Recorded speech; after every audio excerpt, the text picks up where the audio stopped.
اس وقت ہم 1,24,000 انبیاء علیہ السلام کی بنائی ہوئی بتائی ہوئی ترتیب پر چلتے ہوئے مینا کے پہاڑوں میں آ گئے. جیسے ابھی بھائی جنید کہہ رہے تھے، جو حکم دیکھا جاتا ہے کہ حکم کیا ہے، سمجھ میں آئے یا نہ آئے.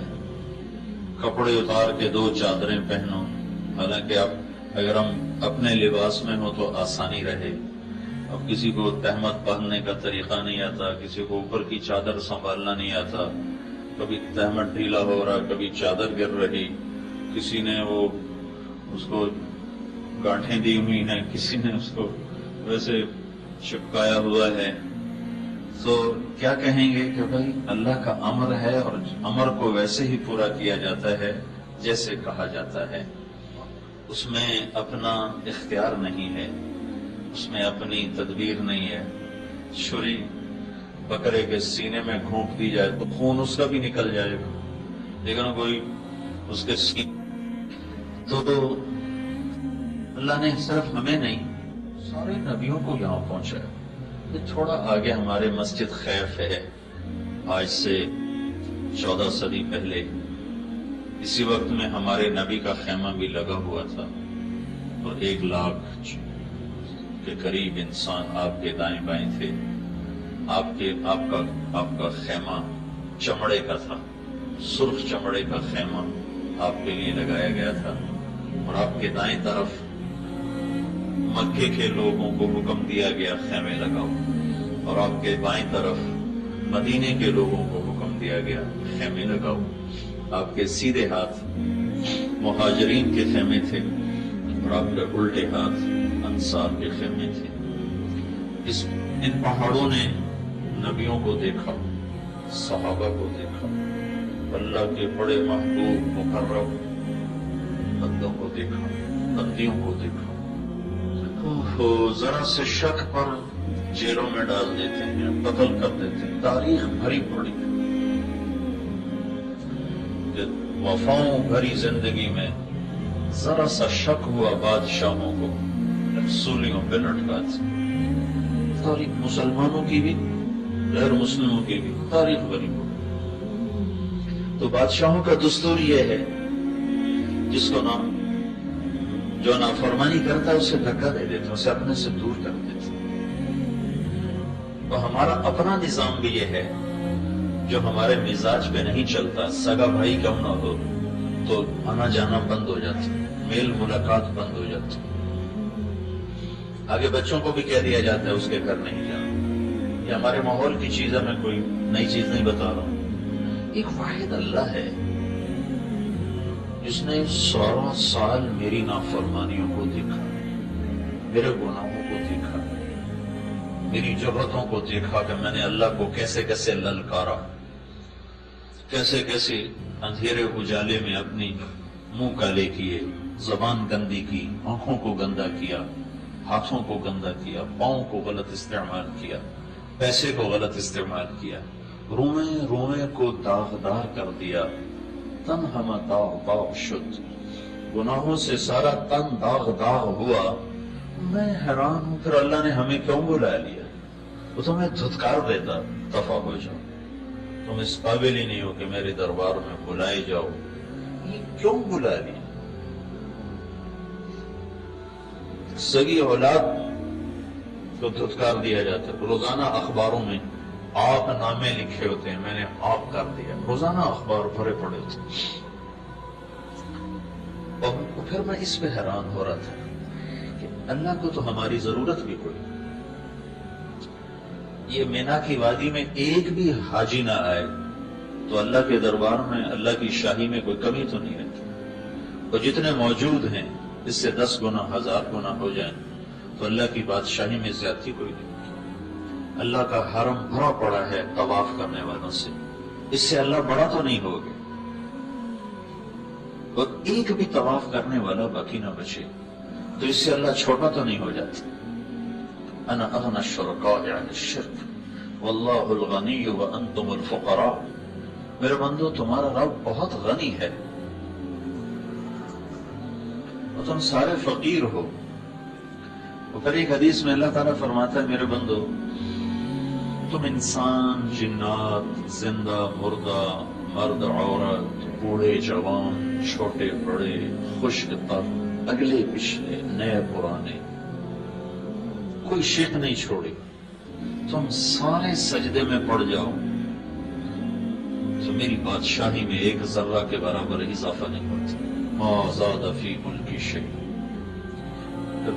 پھر دوسری جہت سے اللہ فرماتا ہے تم سارے اگلے پچھلے، نئے پرانے، اول آخر، زندہ مردہ، بوڑھے جوان، مرد عورت، خشک و تر، سب میرے نافرمان بن جاؤ تو میری بادشاہی میں ذرہ برابر کمی نہیں آتی. جو اتنا بے نیاز ہو وہ نافرمانوں کو کیوں بلاتا ہے؟ کیا ظرف ہے میرے اللہ کا، کیا ظرف. عبیدی یبارزوننی بالعظائم، میرے بندے بڑے بڑے گناہ کر کے مجھے للکارتے ہیں. وَأَنَا أَكْلَهُمْ فِي مَضَاجِعِهِمْ كَأَنَّهُمْ لَمْ يَعْصُونِي، اور میں انہیں رات کو ایسی نیند سلاتا ہوں جیسے سارا دن انہوں نے میری کوئی نافرمانی کی ہی نہ ہو. تو بھائیو، سب سے پہلے تو ہم سب مرد عورت اللہ کا شکر ادا کریں. کہاں ہم اور کہاں یہ نکہت گل، نسیم صبح تیری مہربانی، کہاں منا. یہ سامنے اللہ کے نبی کا خیمہ لگا ہوا تھا، یہ سامنے مسجد خیر، اور ادھر یہ رائٹ سائڈ ہے مسجد خیر. تو ادھر پتہ نہیں یہاں ابو بکر کا خیمہ لگا ہو، یہاں عثمان کا خیمہ لگا ہو. مہاجرین کے خیمے ادھر تھے، انصار کے خیمے ادھر تھے. مکی کی سائڈ انصار کے خیمے، مینا کی سائڈ مہاجرین کے خیمے. ہمیں اللہ نے کیوں بلایا؟ میں تو نس نس میں نافرمانی رچی ہوئی. تو ہم تو اس قابل نہ تھے کہ اس یہاں آتے.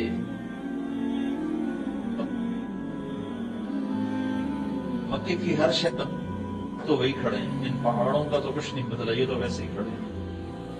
انہوں نے 14 صدی کے ہر قافلے کو آتے دیکھا ہے، 14 صدی کے ہر آنے والے مسافروں کو، حجاج کو دیکھا ہے. ان کا سسکنا، رونا، تڑپنا پہاڑوں کے سامنے ہے، اور ہمارا ہنسنا، لیانی، غفلت، وہ بھی دیکھا ہے. اتنی آسانیاں، سہولتیں.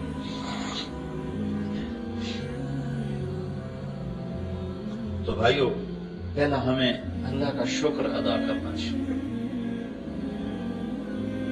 کہ اس نے ہمیں بلایا ہے. آدمی خود آ سکتا ہے، اپنی طاقت سے آ سکتا ہے. میں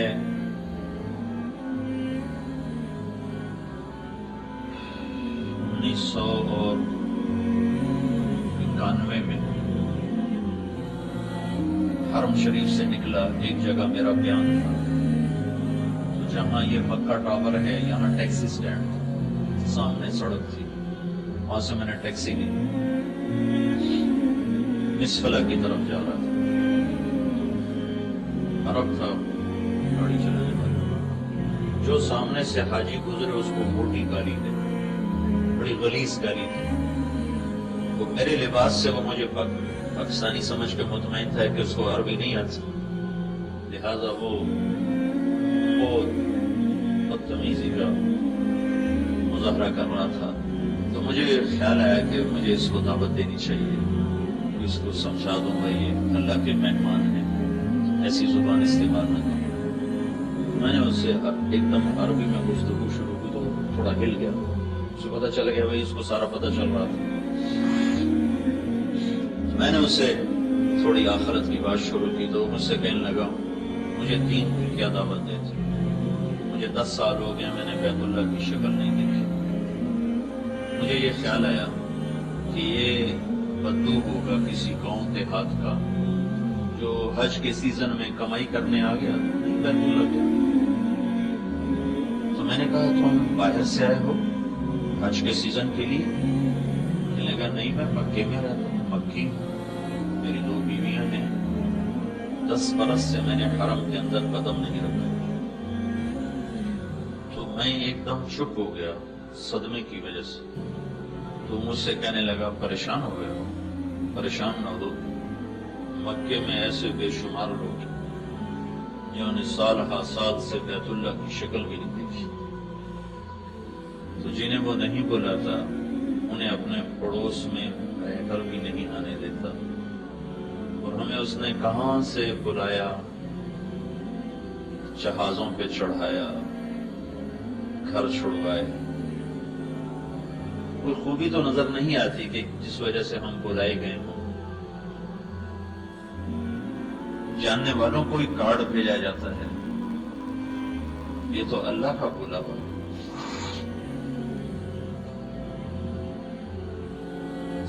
تو بھائیوں بہنوں، ہم سب پہ شکر واجب ہے کہ یا اللہ تیرا شکر ہے تو نے ہمیں بلایا۔ میں نے گزشتہ رات بھی بات کی تھی، اس کو پھر دہراتا ہوں، ضروری ہے۔ حج کا احرام باندھنے کے بعد اللہ 3 چیزوں کا مطالبہ کرتا ہے۔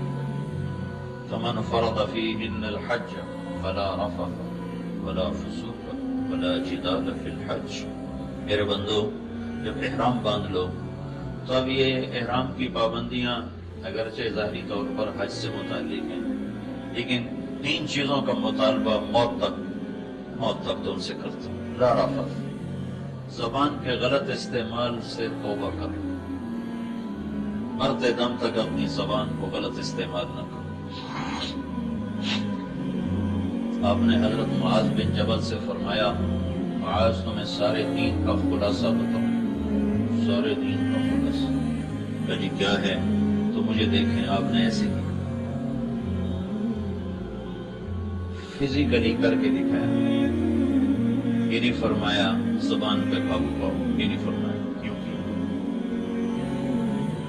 معاذ وہ شخص ہیں جن کے ہاتھ میں قیامت کے دن علماء کا جھنڈا ہوگا، تو ان کو ایسے سمجھایا جیسے بچے کو سمجھایا جاتا۔ ایسے کیوں کیا؟ کہ دین کا مشکل ترین کام ہے اس زبان پہ قابو پانا۔ تو معاذ کہنے لگے یا رسول اللہ زبان پہ پکڑ ہوگی؟ تو آپ نے فرمایا معاذ کیا کہتے ہیں؟ سب سے زیادہ جہنم میں دھکا دینے والی زبان۔ تو اللہ کا ہم سے مطالبہ ہے، جب تم اس پاک وادی میں آئے ہو تم اس زبان کی وَإِذَا تَصَابَتْ أُمَّتِي سَقَطَتْ مِنْ عَيْنِ اللَّهِ، جب میری امت گالیاں نکالنا شروع کرے گی تو اللہ کی نظروں سے گر جائے۔ ہمارے چھوٹے چھوٹے بچے گالیاں نکالتے، اوہو، کوئی اگر بیت اللہ کو توڑنے جائے تو آپ لوگ کیا کرو؟ اس کی بوٹی بوٹی کر دو، بیت اللہ گرانا۔ کسی مسلمان کو ماں بیٹی کی بہن کی گالی دینا یہ بیت اللہ کو توڑنے سے بڑا جرم ہے، کہ بیت اللہ پتھروں کی عمارت ہے اور مسلمان کا دل ایمان سے بھرا ہوا ہے جس میں اللہ ہے۔ موسیٰ علیہ السلام سے ان کی قوم نے پوچھا تیرے رب کا کوئی گھر ہے؟ تو اللہ تعالیٰ نے فرمایا موسیٰ تیرا رب زمان و مکان سے پاک ہے، لیکن جو دل گناہوں سے پاک ہوتا ہے وہ میرا گھر بن جاتا ہے، میں اپنے بندے کے دل میں بس جاتا ہوں، وہ میرا عرش بن جاتا ہے۔ تو یہ ایک مطالبہ ہے زبان پہ قابو، صرف احرام تک نہیں، پوری زندگی، ساری زندگی سہتے رہو، چپ رہو۔ چپ رہنے میں بھی بڑا مزہ ہے، جواب دینے کا بھی ایک مزہ ہے، وہ وقتی سا ہوتا ہے۔ چپ رہنے کی ایک تکلیف ہے، وہ وقتی ہوتی ہے، لیکن اس پر جو آگے مٹھاس اور ٹھنڈک اللہ دیتا ہے، شہد بھی کیا چیز، رس گلے اور رس ملائیاں بھی کیا چیز ہیں۔ پیجا ایام کی تلخی کو بھی ہنس کے ناصر، غم کے سہنے میں بھی قدرت نے بسا رکھا۔ چپ اوہ نہ کر لوگوں کو، عشق ہے دل لگی نہیں، سینے پہ تیر کھائے جا، آگے قدم بڑھائے جا۔ تو یہ ایک مطالبہ ہے تمام مردوں عورتوں سے جنہوں نے احرام باندھا ہے، لا رفث، تالا لگا، خیر کی بات کرو، ہنسی مذاق منع نہیں ہے، انسانی فطرت اسے کیسے روکا جا سکتا؟ اللہ کے نبی ہنستے بھی تھے، مزاح بھی کرتے تھے، صحابہ آپ کے سامنے لطیفے بھی سناتے تھے، آپ بھی اس سے خوش ہوا کرتے تھے، ہنسا کرتے تھے۔ دل آزاری منع ہے، بے اکرامی منع ہے، کسی کی پگڑی اچھالنا منع ہے، کسی کو بے عزت کرنا منع ہے۔ اسلام تو ہمیں اوروں کے الزام بھی اپنے اوپر لینے کا سبب ہے۔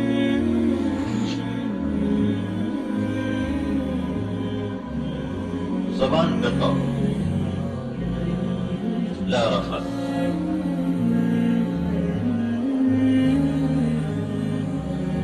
دوسرا مطالبہ ہے ولا فسوق، ولا فسوق۔ تمہاری زندگی میں جتنے کبیرہ گناہ شامل ہیں انہیں نچوڑ دو، چھوڑ دو، اپنی زندگی سے نکال دو۔ عبادت کی سستی ہے، توبہ کرو۔ معاملات کی سستی ہے، توبہ کرو۔ اخلاق کی سستی ہے، توبہ کرو۔ معاشرت میں سستی ہے، بندوں اور تمہارے درمیان معاملات خراب ہیں تو اس کو بھی ٹھیک کرو، تمہارے اور تمہارے رب کے درمیان معاملات خراب ہیں تو اس کو بھی ٹھیک کرو۔ خلوت و جلوت کو اللہ سے آباد کر دو، لا فسوق۔ صرف حج کا مطالبہ نہیں، حج میں خاص طور پر ہے، اور موت تک کا مطالبہ ہے کہ اب ہماری تمہاری دوستی ہوگی، ہم نے تمہیں اپنے گھر بلایا ہے، تو میرے گھر آنے کے بعد تم مجھ سے بے وفائی نہ کرو۔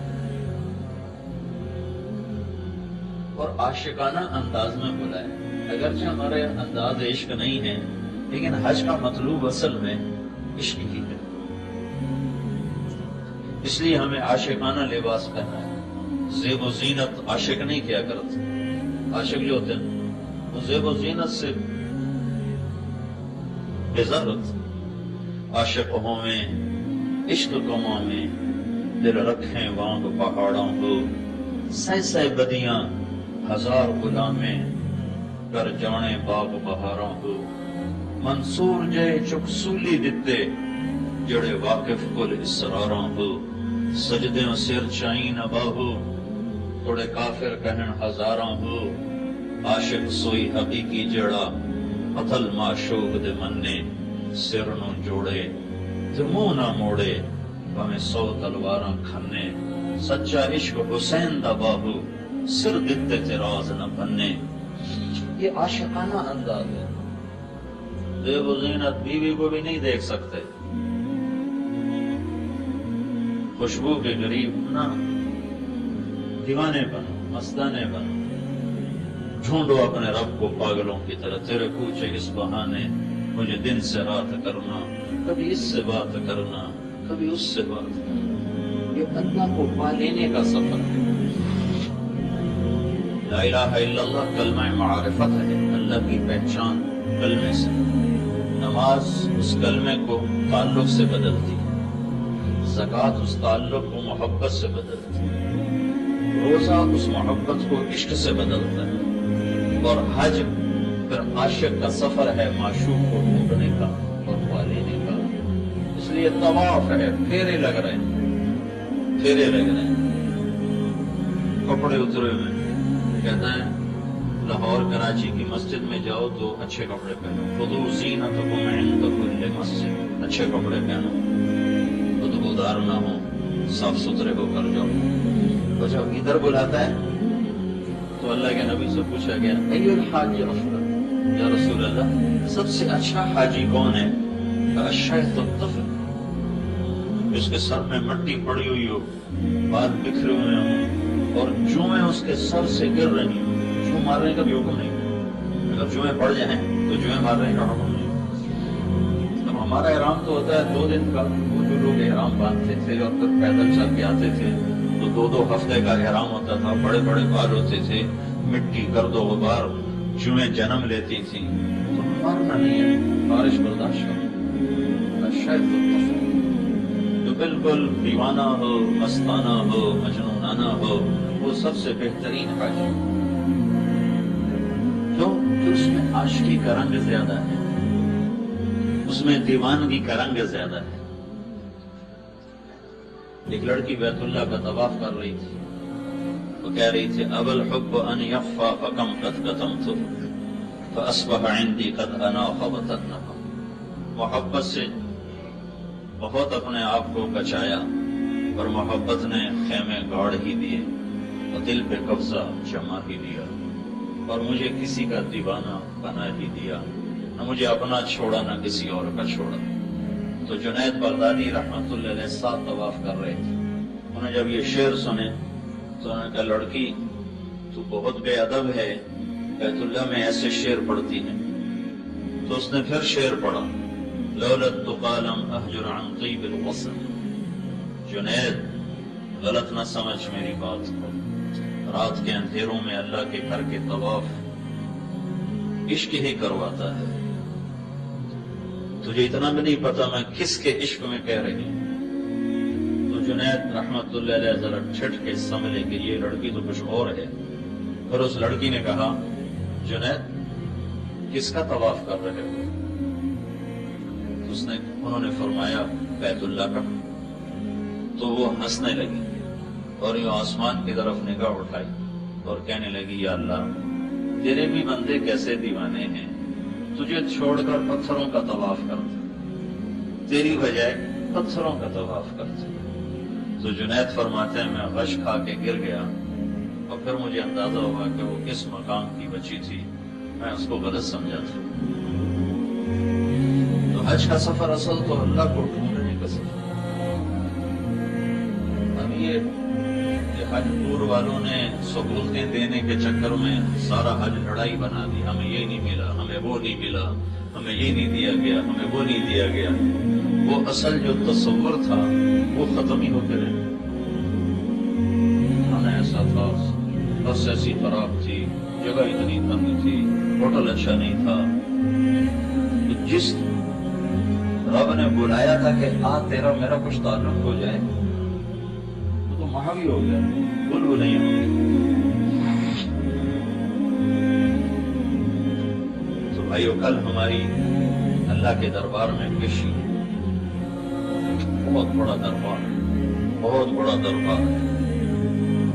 جتنے بھی گناہ ہیں نا کل اللہ سے مانگو کہ اللہ تعالیٰ فرماتا ہے عرفہ کے دن میرے بندو آج اتنے گناہ لے کر آؤ جتنے بارش کے قطرے، ہم اتنے کر سکتے، اتنے گناہ لے کر آؤ جتنے ریت کے ذرے ہیں، جتنے کوئی کر سکتے، اتنے گناہ لے کر آؤ جتنے درختوں کے پتے ہیں، اتنے گناہ لے کر آؤ جتنے گردش ایام میں جب سے ٹائم شروع ہوا، ٹائم اربوں سال پہلے ٹائم شروع ہوا، اس دن سے آج تک جتنے دن رات بنے ہیں اس کے برابر گناہ لے کر آؤ، اس سارے کے مجموعے کے برابر گناہ لے کر آؤ۔ آج میں معاف کرنے کے لیے آیا بیٹھا ہوں، تو تمہارے 2 بول کا منتظر ہوں گا، تم کو یا اللہ معاف کر، میں سارے معاف کروں گا۔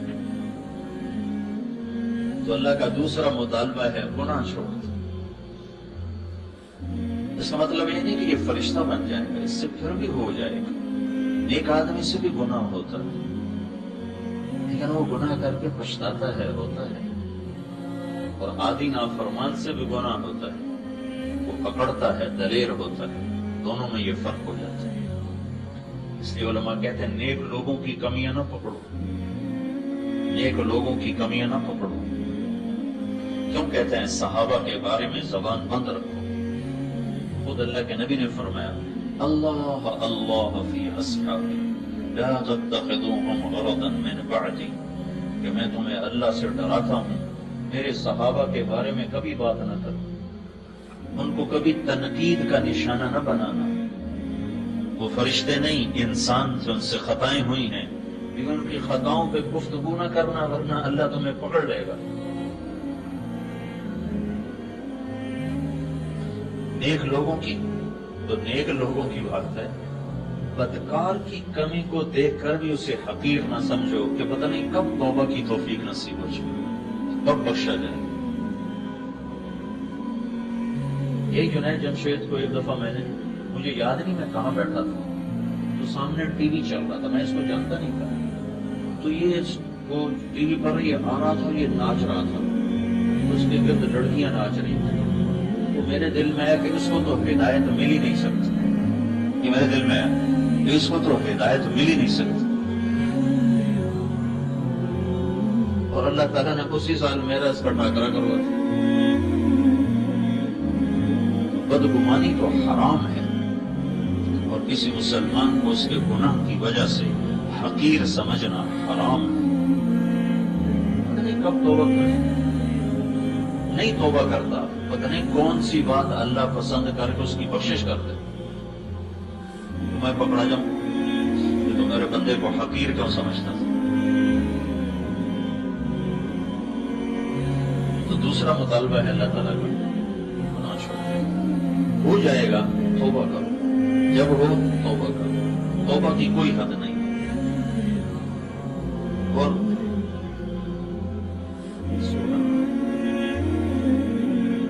اللہ کے نبی کا فرمان ہے کہ تم سارے نیک بن جاؤ، کوئی گناہگار نہ ہو، تو اللہ تم سب کو موت دے کے جنت میں پہنچا دے گی، اور ایک قوم پیدا کرے گی جو گناہ کرے گی، پھر اپنے گناہوں پہ بیٹھ کے آنسو بہائے گی کہ یا اللہ معافی دے، پھر اللہ ان کو خوش ہو کے معاف کرے گا۔ اللہ کو معاف کرنا اتنا پسند ہے۔ تو یہ دوسرا مطالبہ ہے، ہو جائے یا اللہ توبہ، یا اللہ توبہ۔ تیسرا مطالبہ کیا ہے؟ ولا جدال، ولا جدال، جھگڑا نہیں کرنا، لڑائی نہیں کرنا۔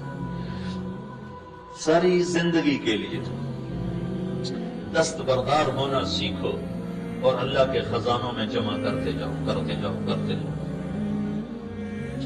افرغ من کنزک عندی لا غرق ولا حرق ولا سرق، میرے بندے اپنا خزانہ میرے پاس جمع کرا دے، میرا بینک نہ ڈوبتا ہے، دنیا کے بینک تو ڈوب جاتے، میرا بینک نہ لٹتا ہے، دنیا کے بینکوں پہ تو ڈاکے پڑتے، میرا بینک نہ جلتا ہے، دنیا کے بینکوں میں تو آگ بھی لگ جاتی۔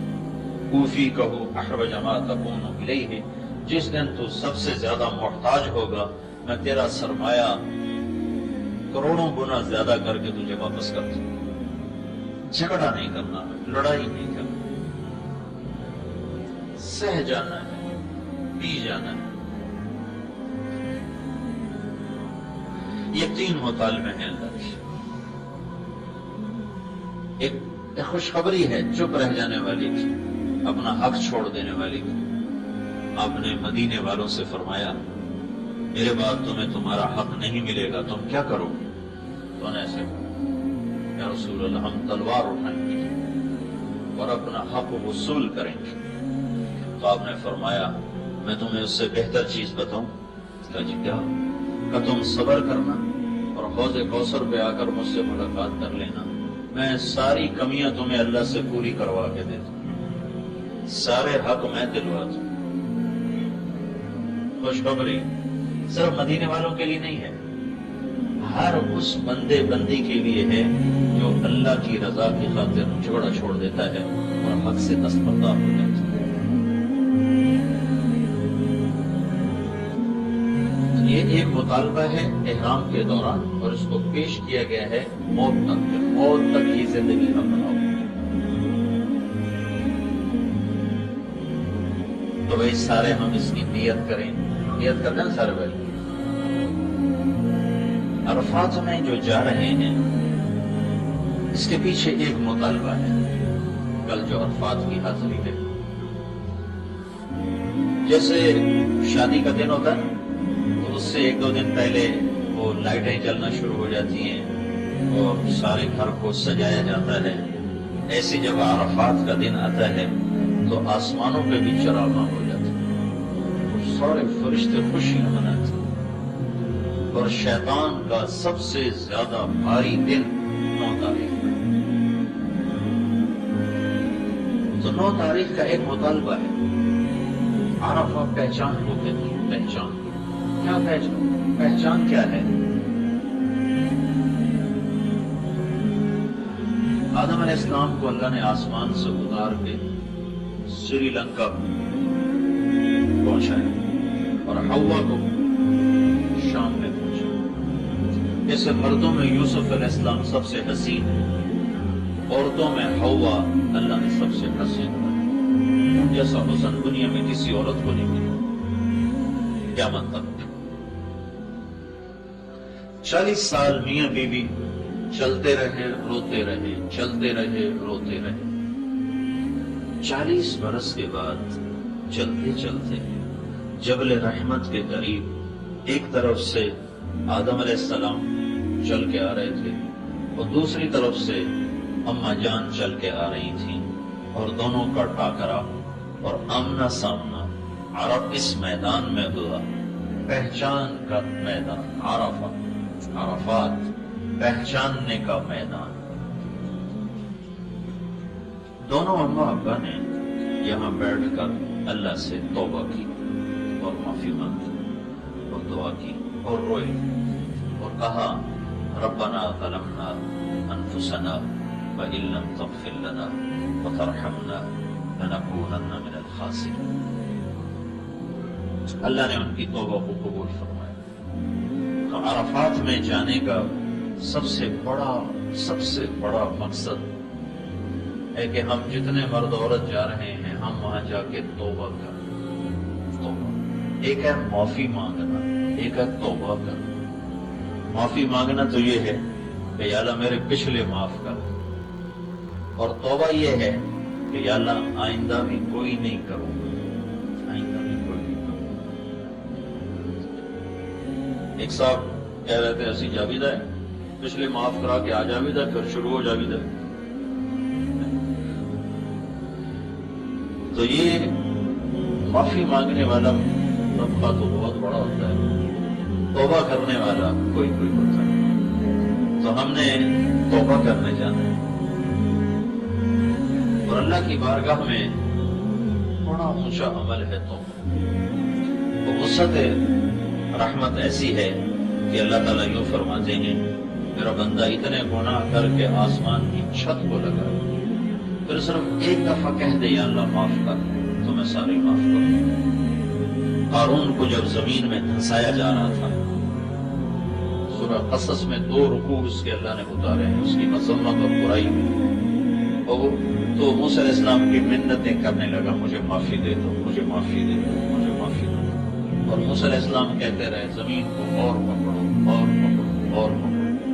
جب وہ سارا زمین میں دھنس گیا تو موسیٰ علیہ السلام نے ارشاد فرمایا، تو اللہ تعالیٰ نے ارشاد فرمایا موسیٰ میری منتیں کرتا رہا تو نے معاف نہیں کیا، میری عزت کی قسم ایک دفعہ مجھ سے معافی مانگتا میں باہر نکل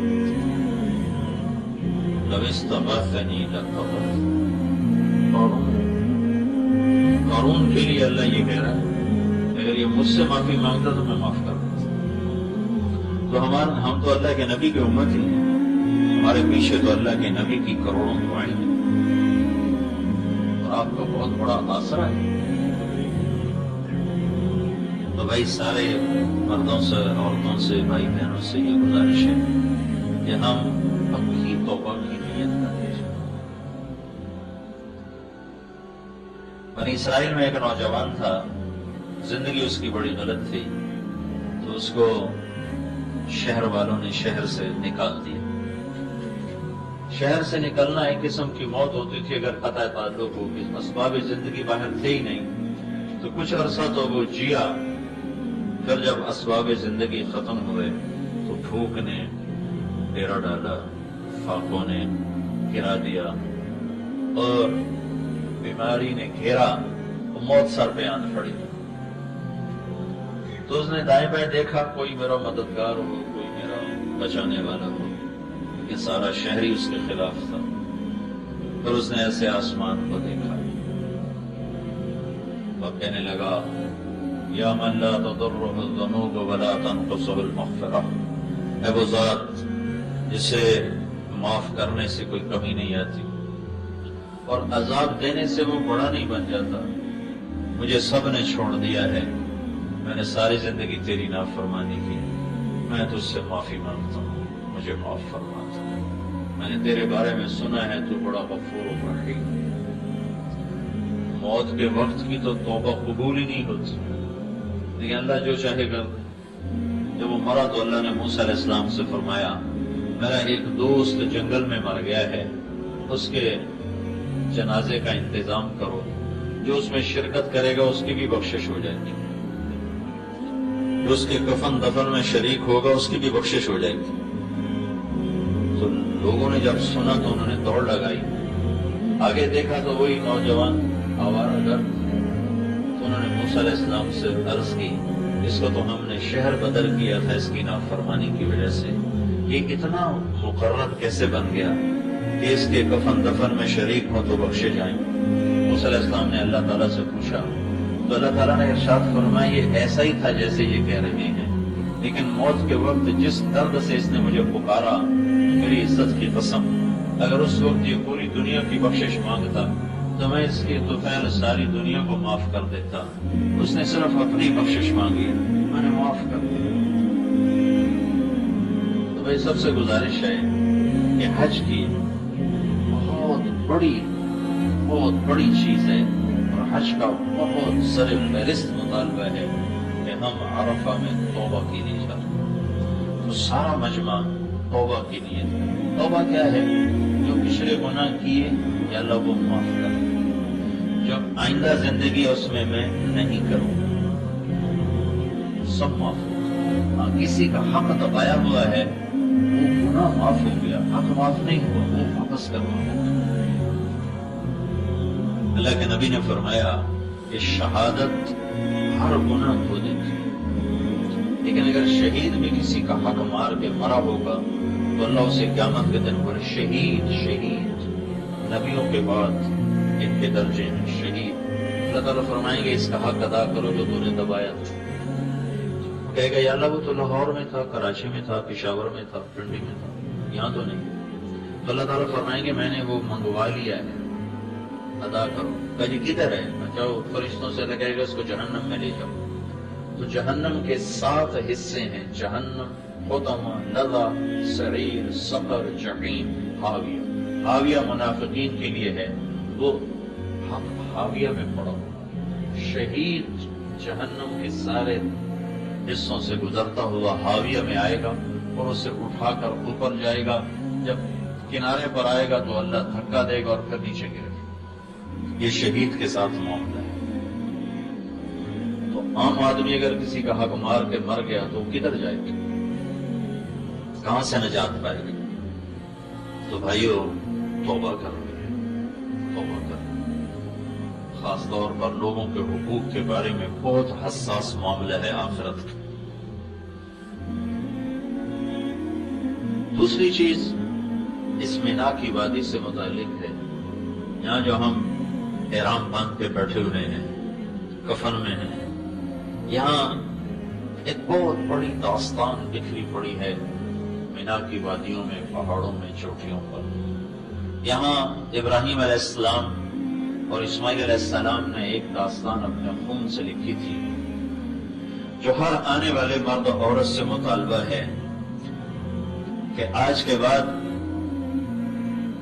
بعد اپنے جذبوں سے زندہ نہ رہو، ابراہیمی جذبوں سے زندہ رہو کہ یا اللہ تجھ پر ہر شے قربان،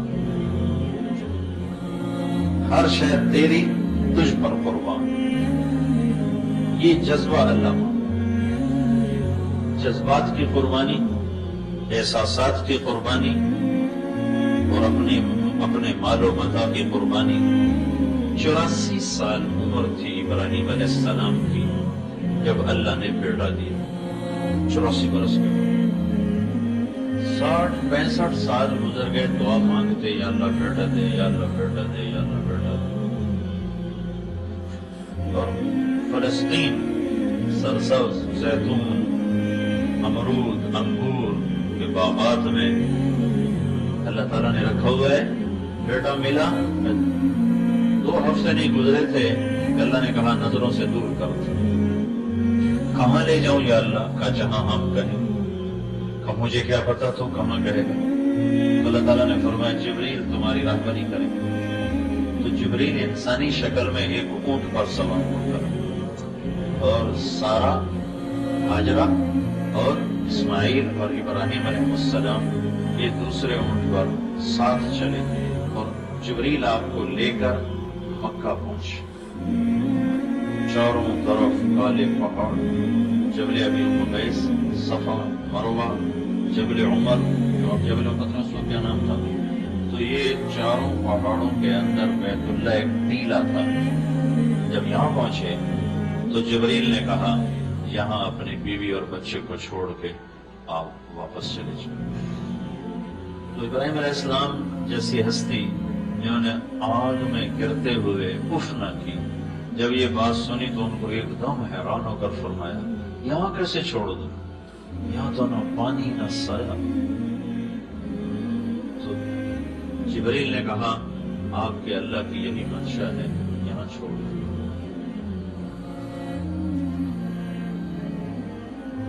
جب ان کو چھوڑ کر چلنے لگے تو وہ حیران پریشان. وہ تو مصر کی شہزادی تھی ہاجرہ، مصر کے بادشاہ نے اپنی بیٹی نکاح میں دی تھی. حیران پریشان یہ کیا کر رہا ہے ہمارے ساتھ. وہ چل دیے. وہ کہنے لگی کیا کر رہے ہو، کدھر چھوڑ کے جا رہے ہو، کیوں چھوڑ کے جا رہے ہو.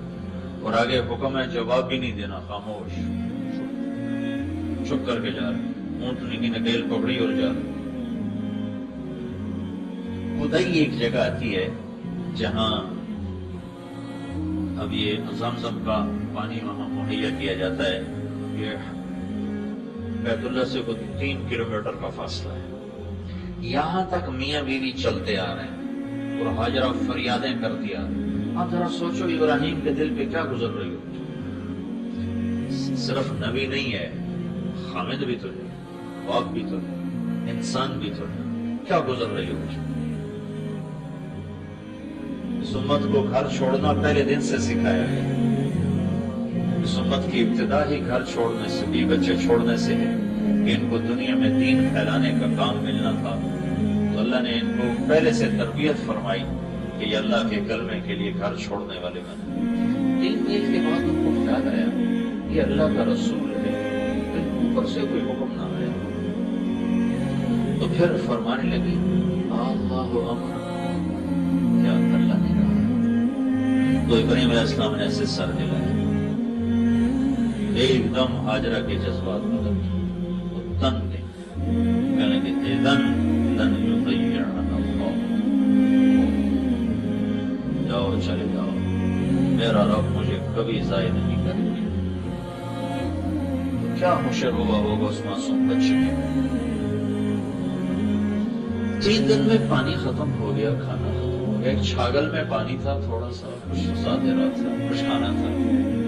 اگر اللہ چاہتے تو ختم ہوتے ہی چشمہ نکال دیتے.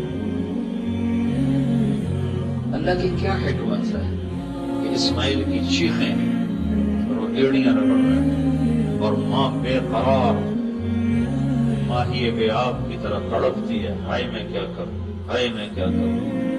کہ جب نہیں رہا گیا اور اس کا رونا برداشت نہیں ہوا تو بھاگ کے صفا پہ چڑھ گئی. حالانکہ پتہ تھا کچھ بھی نہیں، کچھ بھی نہیں. دیکھا دور دور تک کوئی امید و آس.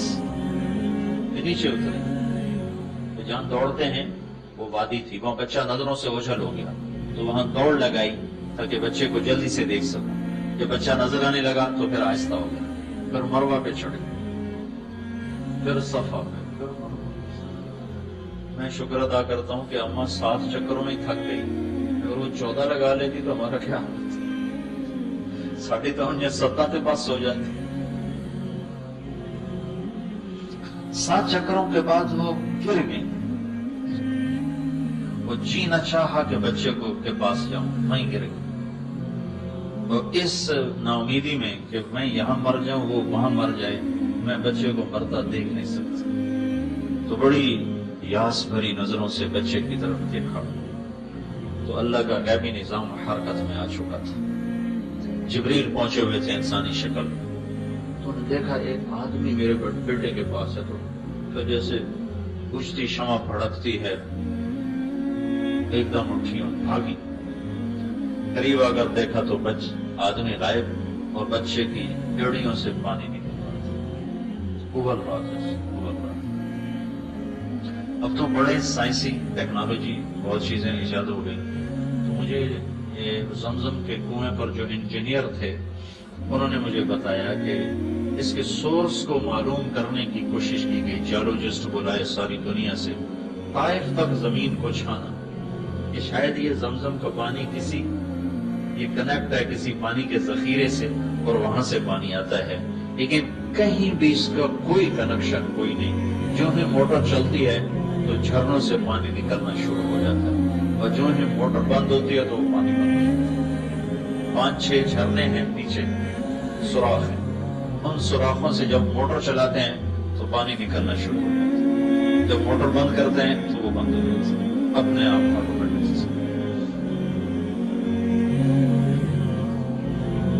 ایک سال گزر گیا تو اللہ تعالیٰ نے ملنے کی اجازت دی۔ اب ملنے کی اجازت بھی سنو کیسی اجازت تھی۔ پورا سال جو حضرت ہاجرہ نے دن گنے، گھڑیاں گنی، کب آئے گا کب آئے گا، نہیں آتا تو اچھا تھا، آیا تو کس حال کا آیا، کہ جب سواری کو بٹھایا اور ہاجرہ ٹپک کے گئی اور اندر آنے کو عرض کیا تو فرمایا ہاجرہ اترنے کا حکم نہیں، وہ بس سواری پر بیٹھے بیٹھے ملنا، اترنے کا حکم۔ تو ہاجرہ کے صبر کے آنسو چھلک پڑے، اچھا میں اللہ کے امر پر راضی ہوں، مجھے اجازت ہے آپ کا منہ ہاتھ دھو دوں، آپ نے ٹی وی آپ کے پاؤں دھو دوں، سر دھو دوں، اجازت؟ کہاں اجازت؟ اونٹنی پر بیٹھے بیٹھے بیوی نے خامد کی خدمت کی۔ عورت کی سب سے بڑی متاع خامد ہوتا ہے، اور خامد ابراہیم جیسا ہو تو اس کی جدائی کیسی ہوگی۔ بچے کو گود میں لیا، بوسا دیا، اور جب وہ بھاگنے لگا، دوڑنے لگا، اچھلنے لگا تو حکم ہو گیا جاؤ اور جا کے ذبح کر دو۔ یا آئے تھے ایک دفعہ ملنے، یا اب آ رہے ہیں ذبح کرو۔ کس عمر میں؟ 94 سال کی عمر، 92 سے 94 سال کی عمر تھی۔ 92 سال کا بندہ تو مرغی نہیں ذبح کر سکتا، اسے کہا جا رہا ہے جا کے بچے کو ذبح کر دو۔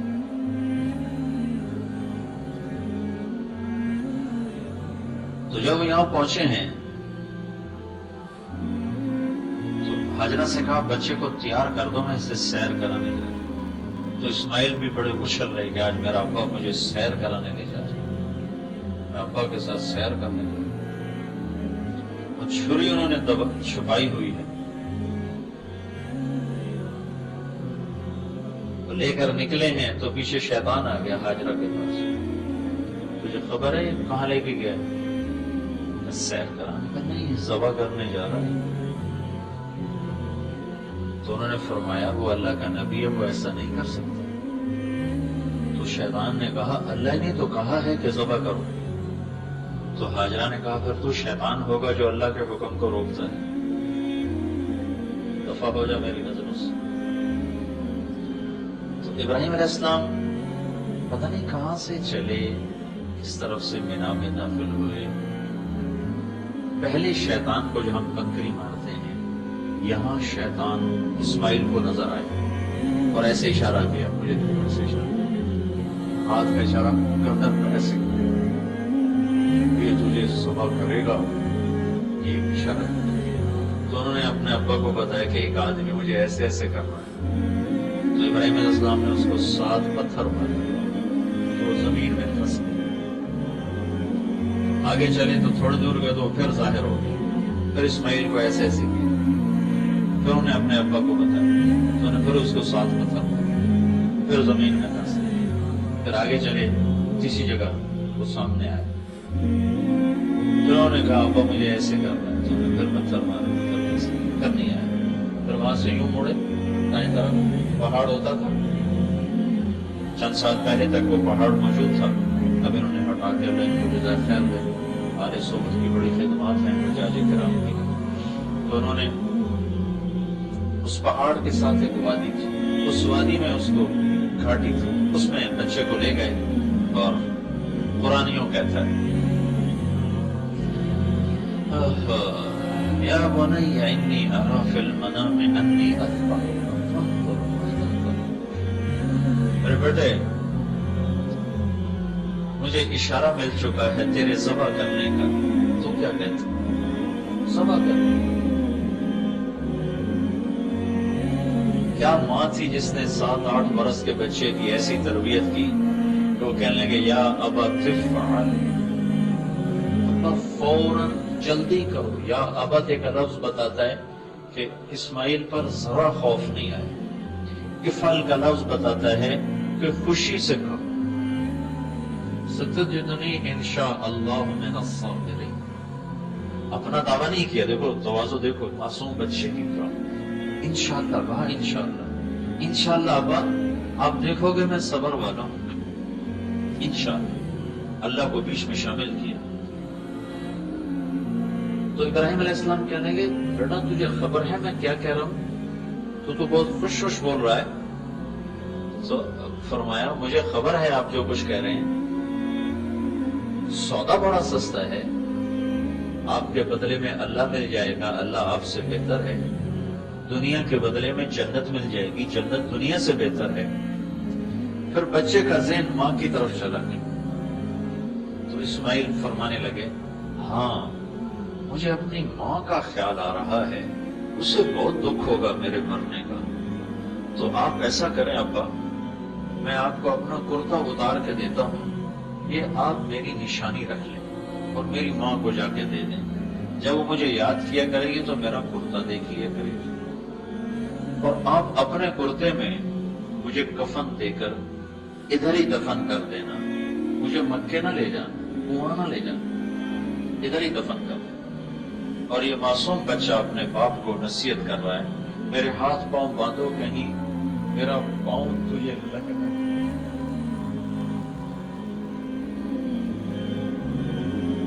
اور مجھے الٹا لٹا دو کہ آنکھوں سے آنکھیں چار نہ ہوں، تیرا ہاتھ کانپ نہ جائے، اور آنکھوں پہ پٹی باندھ لو تاکہ تیرا دل مضبوط رہے تو گھبرا نہ جائے۔ یہ ایک معصوم بچہ 94 برس کے بوڑھے کو نصیحت کر رہا ہے۔ بیٹے کی ٹانگیں باندھی جا رہی ہوں ذبح کرنے کے لیے، بکرے کی ٹانگیں تو باندھی جاتی، گائے بھینس اونٹ کی ٹانگیں تو باندھی جاتی ہیں، معصوم بچے کی ٹانگیں ہاتھ باندھے جا رہے ہیں ذبح کرنے کے لیے، تو اس باندھنے والے کے جی پہ کیا گزر رہی ہوگی؟ ان کو لٹایا، میں نے جیسے پہلے کہا ہے 94 برس کا بوڑھا تو مرغی نہیں ذبح کر سکتے، بچہ ذبح کرنا پڑ جائے، اپنا گھٹنا ان کے کمر پہ رکھا اور ان کے سر کے بال پکڑے اور اس کو اٹھایا، سر کو اٹھایا تاکہ نیچے سے چھری چلا سکے، ایسے سر کو اٹھایا اور یوں کیا منظر ہوگا، یوں آسمان کی طرف دیکھا اور کہا یا اللہ تو مجھ سے ناراض ہو گیا، تو کیا سمجھتا ہے کہ اسماعیل کی محبت میرے دل میں تجھ سے زیادہ ہے؟ نہیں نہیں بالکل نہیں، تو دیکھ میں تیرے نام پہ اسے ذبح کر رہا ہوں، اور اگر کوئی میرا تو امتحان لینا چاہتا ہے میں تیرے امتحان کے قابل نہیں، مجھے معاف کر دے۔ یہ ایسی فریاد تھی کہ 7 آسمان کے فرشتوں میں چیخ و پکار مچ گئی، اور چھری کو چلا دیا، اللہ اکبر، سبحان اللہ میں ویسے ہی کہتا بکرے ذبح کرو، ابراہیم سے بھی بکرے ذبح کروا دیتا۔ یہ کہانی ساری کیوں کروائی ہے؟ ایک مطالبہ ہے کہ اللہ پر ہر جذبہ قربان کرو، اپنے نفع غلط نفع قربان کرو، غلط جذبے قربان کرو، اپنے غلط راہوں کو قربان کرو، اپنے غلط مفادات کو قربان کرو، اس کے لیے جتنی بھاری قیمت دینی پڑے دے جاؤ۔ چھری چلی، کیسے چلی؟ چلانے والا چلائے تو چلے۔ نہ گردن کے نیچے کوئی لوہا آیا، نہ چھری موم بنی، نہ چھری نشان بھی نہ ڈال سکی۔ ایک دفعہ چلائے، دوسری دفعہ چلائے، تیسری دفعہ چلائے، نہیں چلی۔ پھر اٹھے تو جا کر اس کو تیز کر رہے ہیں۔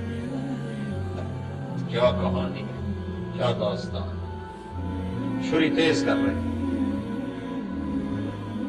پھر جب اٹھ کے واپس آئے تو اللہ تعالیٰ نے کہا جبریل میرا خلیل جوش میں،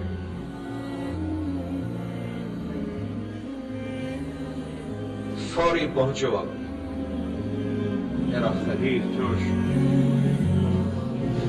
فوری پہنچو۔ تو 1 سیکنڈ کے 1000 کروڑ میں کھرب میں حصے میں جنت سے چھترا لیا، اسماعیل کو کھسکایا، چھترے کو ڈالا، چھری پار ہوئی گردن کے پار۔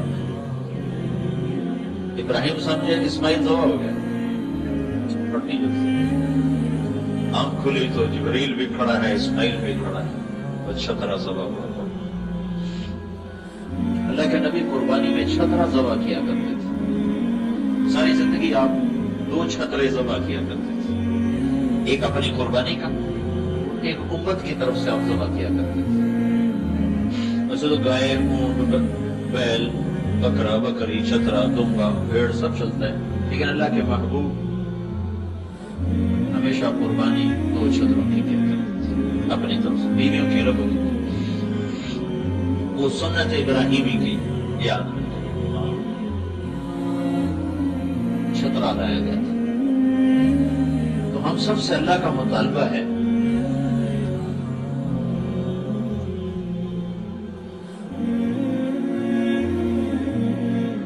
کہ اب جب ہم اس میدان میں آ گئے ہیں تو اب اپنی چاہتیں چھوڑ دیں، اللہ کے اور اللہ کے محبوب کی پسندیدہ زندگی اور چاہتوں پر اپنی چاہتیں قربان کرتے جائیں، قربان کرتے جائیں، قربان کرتے جائیں۔ یہ حج کی روح ہے، روح ہے حج۔ ایک ہے حج کے ظاہری اعمال، کل میں نے بتائے تھے، آج پھر آخر میں بتا دوں گا۔ وہ اتنا مشکل نہیں، آسان ہے، اور اگر کوئی کمی بیشی ہو جائے تو اس کے لیے دم ہے، فقرہ دے دیا جائے، اس کی کمی پوری ہو جائے گی۔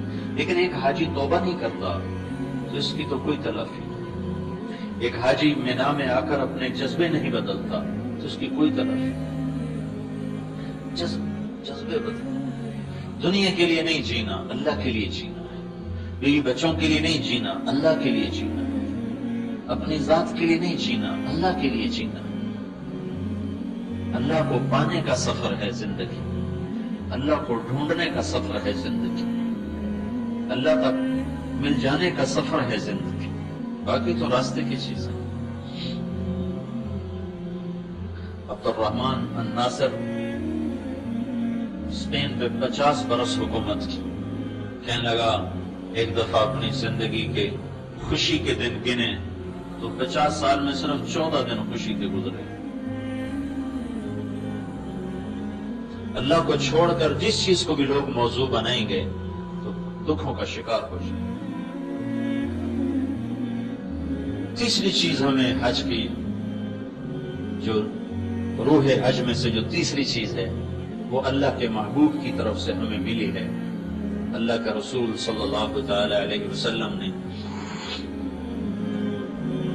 آخری حج کیا، میں نے تھوڑا سا رات بتایا تھا، جب آپ مدینہ سے چلے تو آپ کے ساتھ 12,000 کا مجمع تھا۔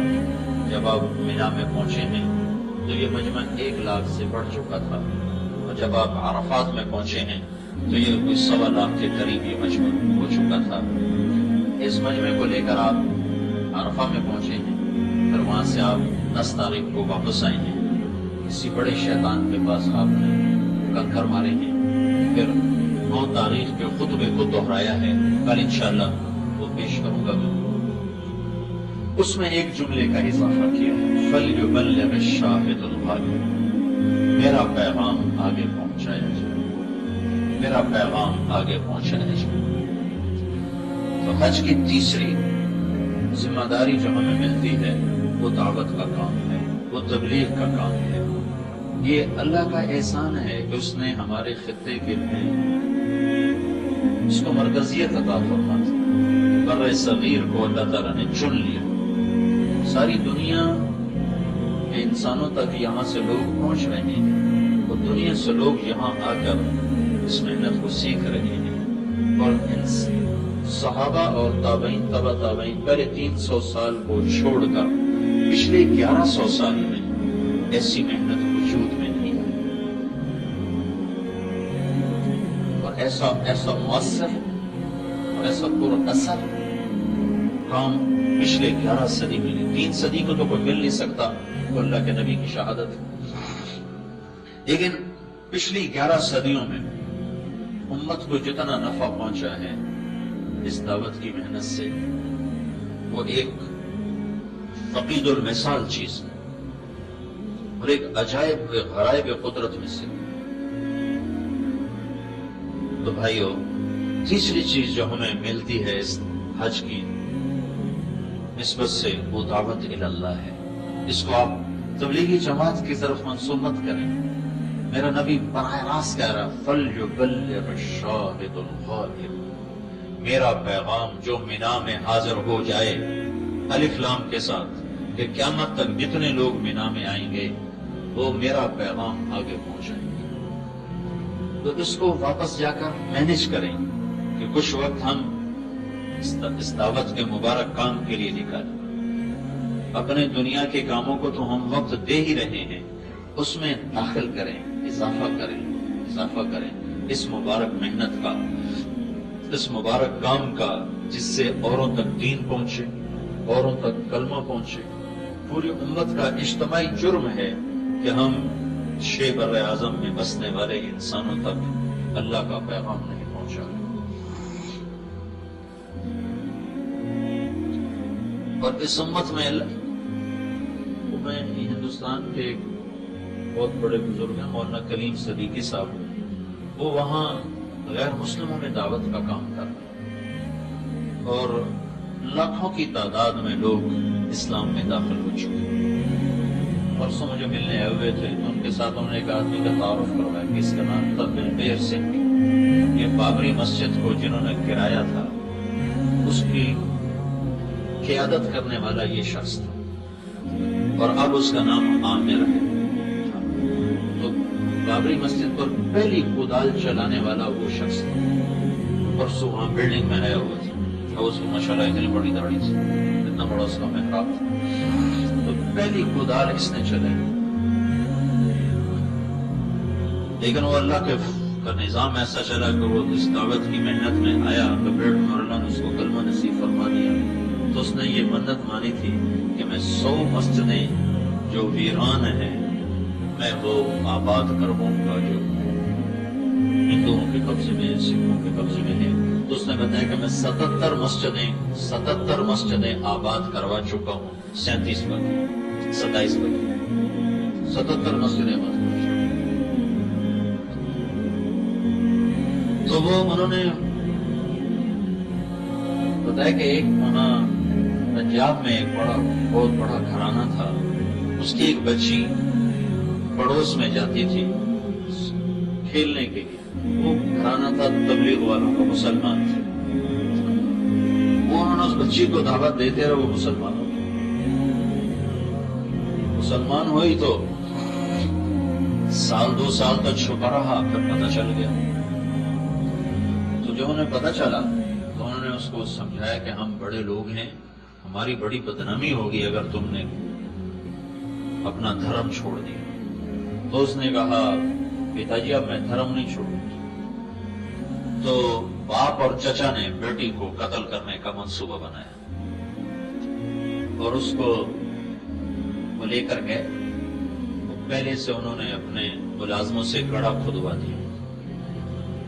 تو باپ اور بیٹا چاچا دونوں اس بچی کو لے کر گئے اس بچی نے اپنا نام رکھا تھا حرا. اس نے اللہ کے نبی کی سیرت سنی نا اس گھر میں کہ اللہ کے نبی غار حرا میں گئے, تو اس نے اپنا نام حرا رکھا ہوا تھا. تو جب وہاں کھڑے انہوں نے بچی کو دھکا دیا اس کو پیٹرول چھڑکا اور اس کو آگ لگا دی. تو اس کے چاچا نے کہا تو ہمیں مسلموں کی دوزخ سے ڈراتی ہے, ہم تجھے دنیا میں دوزخ کا مزہ چکھاتے.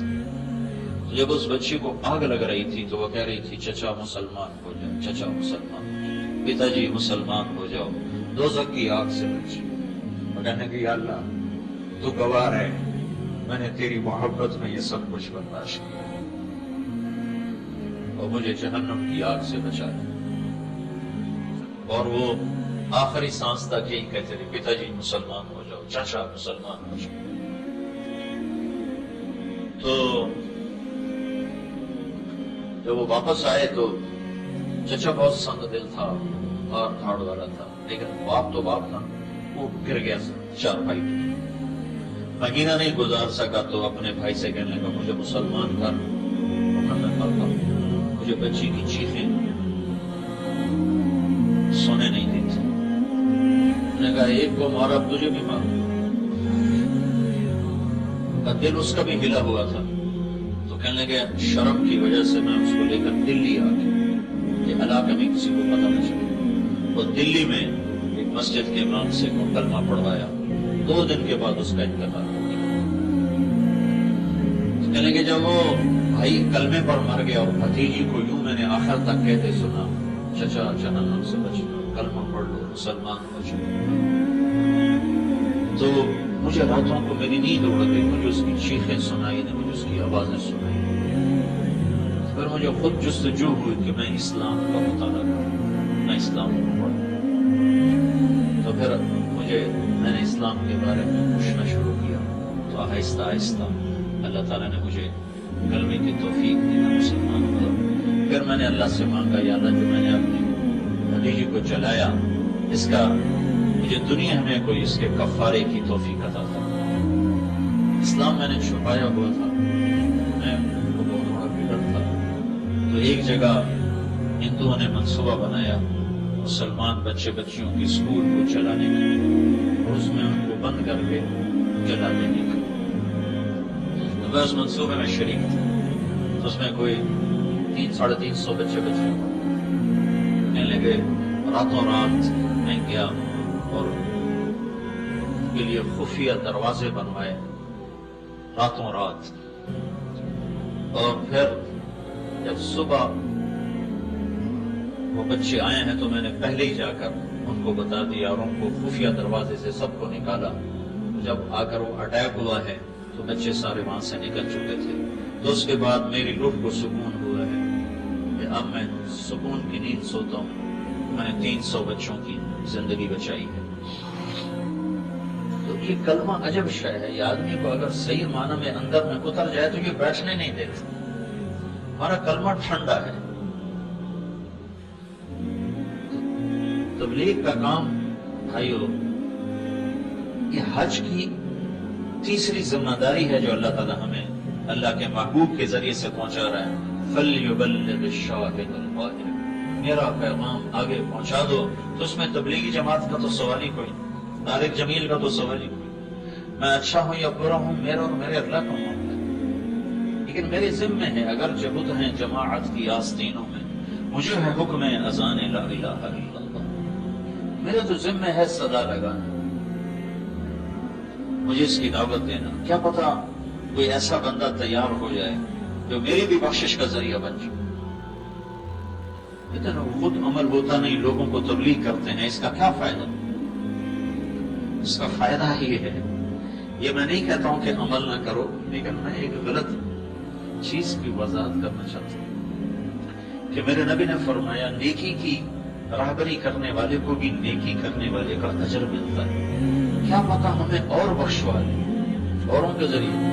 ایک حدیث آپ کو سنا تھا, لوگ جنت میں جا رہے ہوں گے اور جہنمی مجرم کھڑے ہوں گے, ان کے سامنے سے جنتی گزریں گے تو ایک جہنم والا ایک جنتی سے کہے گا بھائی آپ مجھے پہچانتے ہو؟ وہ کہے گا نہیں.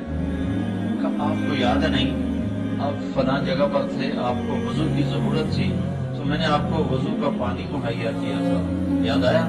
وہاں یاد آیا کہ میری سفارش تو کر دے۔ تو وہ کہے گا یا اللہ تیرے اس بندے نے اپنا ایک احسان مجھے یاد دلایا ہے، تو مہربانی فرما دے اس کو بھی معاف کر دے۔ تو اللہ تعالیٰ فرمائیں گے چلو تیری وجہ سے اس کو بھی معاف کر دے۔ میں اپنی ذات میں کھوٹا مسلمان ہوں، لیکن میری دعوت سے ایک سچا مسلمان تیار ہو جاتا ہے اور وہ جنت میں جا رہا ہوتا ہے۔ تو اگر پانی وضو کے پانی دینے پر سفارش ہو سکتی ہے تو سیدھا راستہ دکھانے پر تو بہت بڑی امید ہے سفارش کی۔ ہاں کاروبار نہ ہو، یہ جو ایک آدمی اپنے دین کو کاروبار بنا لیتا ہے اور وہ اس سے اپنی دنیا بنانے کے چکر میں ہے، اس کا معاملہ اور ہے۔ ایک آدمی دین کو کاروبار نہیں بنا رہا، وہ دعوت کا کام کر رہا ہے لیکن گناہگار بھی ہے، کمزور بھی ہے، غلط بھی ہو جاتا ہے، ٹھیک بھی کر لیتا ہے، اس کا معاملہ اور ہے۔ تو بھائیو یہ 3 باتیں ہیں جو ہم نے اللہ سے مانگنی ہیں۔ ایک ہم نے توبہ کرنی، اس کی نیت کرنا ہے سر۔ ایک ہم نے اپنے جذبات اور احساسات کو آج کے بعد اللہ اس کے رسول پہ قربان کرنا ہے۔ جو وہ چاہتے ہیں وہ کرنا ہے، جو نہیں چاہتے وہ چھوڑ دینا۔ اور ایک ہم نے دعوت کا کام یہاں سے لے کر اسی وادی میں میرے نبی نے 10 تاریخ کو بھی بیان کیا، 11 تاریخ کو بھی بیان کیا، اور اس میں فرمایا فَلْيُبَلِّغِ الشَّاهِدُ الْغَائِبُ، میری بات آگے پہنچا، میری بات آگے پہنچا۔ تو بھائیو میری ساری بات کا خلاصہ، ہم نے اپنی زبان کی حفاظت کرنی ہے، ہم نے کبیرہ گناہ